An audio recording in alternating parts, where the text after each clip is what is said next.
દીકરીઓ છે ને એ પગભર હોવી જોઈએ. પિયરમાં તો એ મદદરૂપ તો થાય જ, પણ સાસરીમાં જઈને પણ એ કમાતી હોય ને તો એનો રુતબો, એનો મિજાજ છે એ જુદો હોય, અને ઘરને મદદ કરતી હોય તો થોડી પાવરફુલ પણ હોય.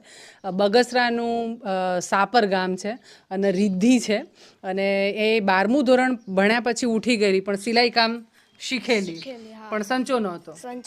હા. પછી અમને સંસ્થામાંથી અપાયો સંચો. એટલે અમે સંચો આપ્યો, પરિસ્થિતિ ક્યાંક ઘરની મોળી એટલે લાવી શકે એવું નહીં, પણ સંચો આપ્યા પછી 2 બહેનો શીખ્યા તમે. અમે 2 બહેનો શીખ્યા. પછી એ સંચામાંથી અમે બીજા 2 મશીન લીધા. એટલે ટોટલ 3 મશીન થયા. અને અત્યારે તું પાછી બીજા 2 ભાઈ બહેનોને શીખવાડું છું. એટલે હવે એના લગ્ન થઈ ગયા છે, દિવાળી સુધી એને પપ્પા એને રાખવાના છે અહીંયા.